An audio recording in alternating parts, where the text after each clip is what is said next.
والصلاة والسلام على رسوله الكريم وعلى آله وأصحابه أجمعين وأشهد أن لا إله إلا الله وأشهد أن محمدا عبده ورسوله اللهم صل وسلم وبارك على نبينا محمد وعلى آله وأصحابه أجمعين أما بعد.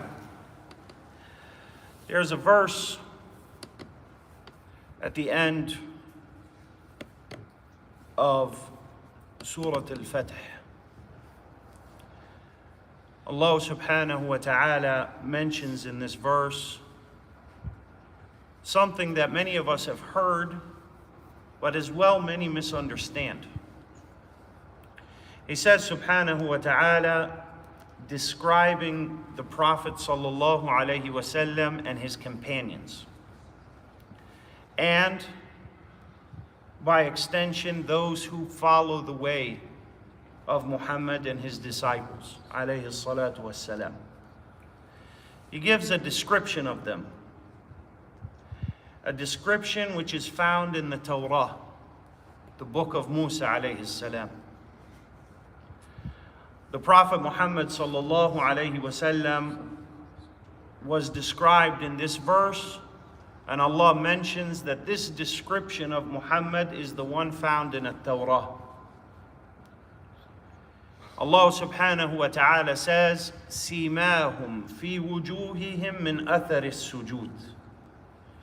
He says, the sign, their hallmark, the hallmark of a follower of Muhammad sallallahu alayhi wasallam, his sign, what you can differentiate him from, you can tell his followers. He says their hallmark is in their faces, from the trace and from the result of their sujood, of their prayer and dutifulness to Allah subhanahu wa ta'ala. Many of us have heard this verse, many of us have heard this. But many misunderstand this to mean the physical mark that is on a person's head from sujood. That is, it's kind of a callus that develops on the head, on the forehead from a sujood. One of the tabi'een was asked, I thought that this verse, he was asked by one of his students, that this verse was referring his face, yet have the arrogance of Pharaoh himself. This mark is not what's intended in the verse. What's intended in the verse is a light that is seen by one's insight. It's something that only the people of dutifulness and righteousness, or those who look for it, can see. It's a light, an aura that they give off of cleanliness and purity and closeness to Allah subhanahu wa ta'ala. This is a hallmark of all of the followers of the prophets and all of the prophets.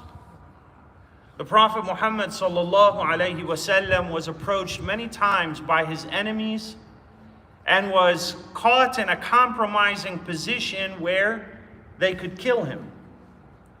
Yet they were unable to do so, and each of them returned to their people saying, I have never met a man like that. His face is not the face of a person who could lie against Allah. Listen to what happened in the story of Yusuf.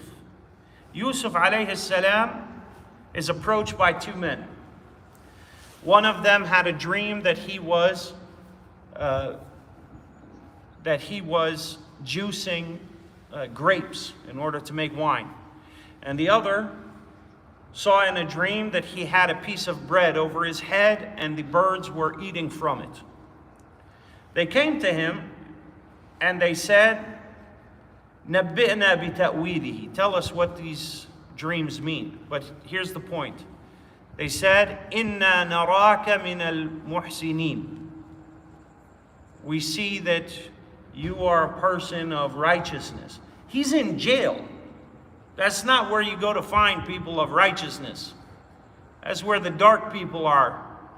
Yet even in that darkness, they could still see that light. that was resonating from Yusuf alayhi salam. This is the light of Allah subhanahu wa ta'ala. Now this hallmark of righteousness, this is seen by all. And this is why there is, on the flip side, a hallmark of darkness that people carry, that reflects a darkness of the soul. And this could be so intense that their leadership at the end of time, Ad-Dajjal, will have written on his forehead, Kafir. The Prophet ﷺ said, only the believers will be able to see this. They will all be able to read it, the literate amongst them and the illiterate alike. This comes from what Allah subhanahu wa ta'ala said, min athar as-sujood. He didn't say min athar as-salah. He didn't say from the result of their prayer. He said from the result of their sujood. A curious choice of words. It's a curious choice of words that he mentions as sujood and not salah. And that is for two reasons. Number one, a sujood is a critical component of salah. And so when we mention a sujood, what's meant is what? All of salah. Allah refers to salah by ruku', He refers to it by sujood, He refers to it by recitation. That's number one. Number two, sujood, both literal and figurative. Literal sujood, meaning their prayers. And the figurative sujood, the sujood of their hearts. Meaning that their hearts are in constant humility to Allah subhanahu wa ta'ala. And so because of this incredible humility that they carry in their hearts and that they express with their actions, with their words, this sunnah of the Prophet sallallahu alaihi wasallam, that they express their humility to Allah in the way that their Prophet taught them, this causes their faces to resonate light in the darkest of dark. Anas radiyallahu anhu, there's a narration which is very eloquent narration, something that Anas ibn Malik said. You know, the name of Medina is Medina al-Munawwara, right? It's the city that was made bright. Notice, it's not the city of lights. I think that's Las Vegas or New York. It's the city that was made bright. Munawwara. Ism maf'ul lil mubalagha. It was made bright. Why was it made bright? Anas radiyallahu anhu said, when the Prophet Muhammad sallallahu alayhi wasallam arrived to Medina, everything in the city lit up. Even the walls, even the streets. And when he passed away, alayhi salatu wassalam, that light went with him. That light went with him. That light is found wherever the sunnah of Muhammad is found, sallallahu alayhi wasallam. We still have that light. Those who are most upon that sunnah, those who inherit the legacy of Muhammad, and those who implement, uphold, stand for, defend that sunnah truly, not just by throwing parties for his birthday. That's not what we're talking about. We're talking about people that stand when everyone is afraid to. Those who implement every little thing. They don't look at anything that he did and say, well, it's just a sunnah, it's just a little thing. Muhammad did not live for any little thing. Not one thing. Not even the way he chewed his food. Not even the way he kept his facial hair. Not even the way he walked. He never, ever did anything in jest. Everything he did, everything he said, everything he didn't do or say has relevance.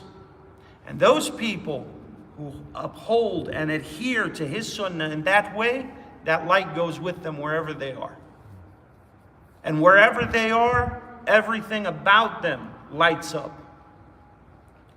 And so, the Prophet ﷺ, and we will end with this, described these people. He gave another description. In the Torah, their description is that the hallmark of their dutifulness is found in their faces as a result of their prayer and sujood. In Sahih Muslim, the followers of Muhammad are described in the Torah as being individuals who carry their gospels in their chest.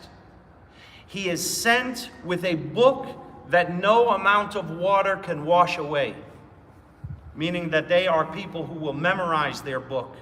They're not like the previous nations who relied on it only being written, and because of that, it was lost, it was changed and altered, and it was interfered with and adulterated. This ummah, no. Their book, their Quran is in their chests. The Prophet ﷺ said in Sahih Muslim, describing these people, that these people love me so much that they would be willing to forfeit every penny they have, all of their wealth and all of their family, for one look at my face. That's what he said, sallallahu alayhi wa sallam. Imagine that.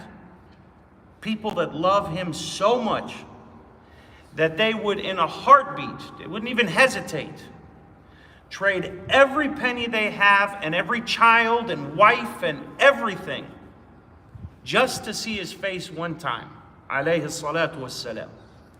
Those will be closest to him on the day of judgment. We ask Allah subhanahu wa ta'ala that he enlighten our hearts, that he guide us, that he make our hearts a vessel for his divine revelation. We ask him subhanahu wa ta'ala to teach us of the Quran what we are ignorant of, to remind us of it what we have been made to forget, and that he grant